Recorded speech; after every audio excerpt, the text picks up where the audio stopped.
Sejak menikah dengan Lukman Azhari yang notabene adik artis terkenal Ayu Azhari, kiprah Medina Zain sebagai pengusaha semakin dikenal publik.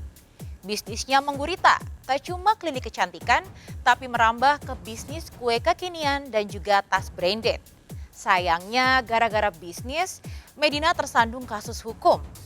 Bisnis kue membuatnya sempat berseteru di ranah hukum dengan Irwansyah dan Zaskia Sungkar. Sementara bisnis tas membuatnya dikritik pedas oleh Marisha Ica hingga berbuntut pada kasus hukum pula. Lalu benarkah kasus hukum dan keretakan pernikahannya dengan Lukman memicu Medina membuat keputusan ekstrim? Apa kata psikiater tentang sensasi yang dicetak sejumlah artis penderita bipolar?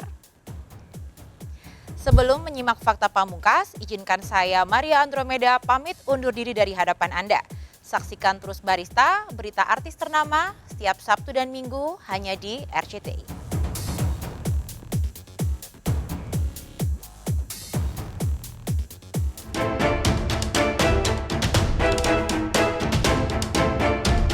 Medi ini kisruh lagi di Instagramnya, di story-nya, bagaimana itu? Udah Instagram utamanya udah hilang ya, say. Iya, sama-sama lagi gak enak badan, demam juga sama. Cuma kata dokter ini gejala tipes, bisa diobatin di rumah, katanya minum obat aja. Itulah penampilan terakhir Medina Zain saat masih mengenakan busana muslimah. Setelah itu, ia pulang ke Bandung dan esok harinya langsung membuat Instastory yang bikin gaduh. Ya nggak ada ngadi-ngadi ya kan, disangka ngarang-ngarang, serada yang. Perubahan penampilan Medina menjadi berita viral yang terus diperbincangkan netizen. Tapi hingga semalam, Medina masih menolak diwawancarai awak media. Seperti yang diungkapkan di Instastory-nya, wanita yang pada 23 Mei mendatang genap berusia 30 tahun itu mengaku ingin melakukan healing atau penyembuhan. Sorry ya guys, aku pengen nenangin diri dulu sama anakku. Bener-bener kayak apa ya, kayak pengen healing dulu gitu, walaupun masih main sosial media. Jika masih mengidap penyakit tifus, mengapa wajah Medina terlihat cerah dan sumringah saat tampil di Instastory-nya? Ditambah lagi di beranda Instagram-nya, Medina memposting foto berbagai kegiatan outdoor yang jauh dari kesan sedang menderita penyakit. Atau penyakit yang diderita Medina adalah penyakit mental dan kejiwaan. Yang pasti, Tin Widartini ibunda Medina membenarkan bahwa putrinya memang punya gangguan kejiwaan. Bahkan dalam waktu dekat, Medina dijadwalkan bertemu dengan pakar kejiwaan. Nah, jadi dia kelihatannya sedikit menurun kesehatannya. Makanya ibu merencanakan insya Allah dengan ayah kemarin ngobrol mau kontrol lagi ke yang memegangnya, dokter kejiwaannya dan dokter psikologinya. Udah lama memegang Medina. Insya Allah minggu-minggu ini insya Allah mau kita ikut terjun aja, mau ikut memantau lagi. Konsultasi lagi ya Bu ya? Ya betul, konsultasi yang lebih intensif lagi karena kasihan kemarin kan lebih 2 tahun cukup menguras otak dan pikirannya. Untuk bipolar rentan gitu kalau untuk ada hal-hal yang kemarin yang pandemi 2 tahun, ada PHK, ada yang minta pesangon itu ini dengan sekian ratus karyawan, pastilah akan ada itu dengan keterkaitan bisnisnya juga. Gangguan bipolar itu gangguan alam perasaan atau mood ya. Moodnya itu selalu berubah-ubah. Ada saatnya di mana dia moodnya elasi ya. Nah biasanya itu yang disebut episode manik. Manik di mana suasana hatinya sangat gembira ya, sehingga bisa berupa tampilan gejalanya itu biasanya euforia ya, moodnya kelihatan banget happy, bahkan gembiranya itu kalau orang normal melihat tuh gembiranya nggak normal gitu. Yang kita khawatirkan adalah melakukan perilaku-perilaku yang berisiko ya. Contohnya perilaku berisiko banyak macamnya. Misalkan apalagi kalau orang-orang yang punya DHEV ya, punya ini bisa melakukan bisnis yang biasanya sudah nggak masuk akal ya, akhirnya ya merugi gitu loh. Beberapa pasien-pasien yang ada beberapa yang akhirnya ya menjadi bangkrut gara-gara dia melakukan tindakan-tindakan yang tidak terkontrol gitu karena mungkin.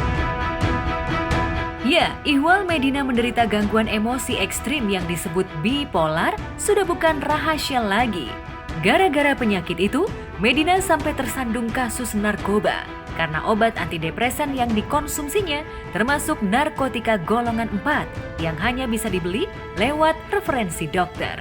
Meski kasus narkoba itu tak sampai ke persidangan karena Medina dianggap penderita ketergantungan obat antidepresan yang harus direhabilitasi, sampai saat ini tak jelas apakah Medina sudah sembuh dari penyakit itu atau malah semakin parah. Tapi benarkah bipolar adalah penyakit seumur hidup sehingga penderitanya harus mengkonsumsi obat secara teratur untuk menjaga stabilitas emosi? Bipolar itu sendiri definisinya adalah dua polar kutub. Jadi adanya alunan suasana hati di mana ada fase yang kita sebut sebagai high tide gitu ya, fase elasi meningkat dari sisi 3 elemen jiwa kita, pikiran, perasaan, dan tindakan. Contoh, dan dari perasaannya menjadi lebih teriritasi, mudah tersinggung, mudah marah, mudah senang tanpa sebab. Saya rasa semua psikolog ataupun semua psikiater meyakini bahwa semua gangguan jiwa itu bisa dikendalikan dan bisa diprediksikan. Dikendalikan kalau memang derajatnya parah gitu dengan obat-obatan yang kita sebut dengan psikotropika gitu ya, dan akan stabil dalam waktu yang lama. Seberapa lama nggak tahu, setahun, 2 tahun, 1 bulan, 6 bulan, bertahun-tahun bisa. Tapi kalau memang ada stresor-stresor yang akhirnya menjadi pemicu, ya kambuh lagi sih gitu. Jadi kalau memang derajatnya berat, memang harus ada konsumsi obat-obatan psikologis alias psikotropika. Dan psikotropik ini hanya obat psikotropik yang diundang-undangkan di negara ini ya. Mungkin ada kaitannya, jangan-jangan nanti kalau minum obat itu seperti narkoba gitu. Nah, orang-orang yang menggunakan narkoba sebenarnya orang-orang yang menggunakan salah obat-obat psikotropik itu gitu. Menurut pakar kejiwaan, bipolar bisa kambuh mendadak bila ada trigger atau peristiwa yang memicunya. Tak heran Medina bisa berbuat di luar kendali tanpa memikirkan keselamatan dan konsekuensi hukum yang harus dihadapinya. Seperti saat mediasi kasus pencemaran nama baik dengan Marisha Icha, alih-alih berdamai, Medina malah histeris bertemu dengan Icha hingga ia mempolisikan selebgram sahabat Vanessa Angel itu atas dugaan penganiayaan. Setelah CCTV dan menjalani visum, laporan Medina di Polres Jakarta Selatan itu di SP3 karena tak memenuhi unsur 2 alat bukti. Tapi benarkah penderita bipolar tidak bisa dijerat hukum lantaran perbuatannya dilakukan dalam keadaan setengah sadar? Orang-orang gangguan bipolar itu yang terjadi gangguan zat-zat kimia di otaknya, jadi tidak imbalance ya, tidak seimbang, jadi terjadi imbalance ya. Nah, sementara zat-zat kimia otak itu yang disebut neurotransmitter itu yang berperan untuk mengontrol misalkan perilaku ya, mengontrol cara berpikir seseorang, mengontrol cara berperasaannya ya. Bila mana menjadi semakin parah, misalkan contoh orang-orang bipolar dengan gangguan psikotik. Psikotik itu misalnya ada waham dan halusinasi, sepertinya itu yang memang tidak bisa dipertanggungjawabkan karena dia sendiri sudah di luar kontak realitas dengan kehidupan. Jadi dia sendiri juga tidak sadar apa yang terjadi. Jadi sepertinya kalau kondisinya semacam itu tidak bisa dipertanggungjawabkan secara hukum. Tetapi kalau masih bisa berpikir, masih punya masih menikmati sebagian kegiatan dan rutinitas, mestinya dia bisa bertanggung jawab.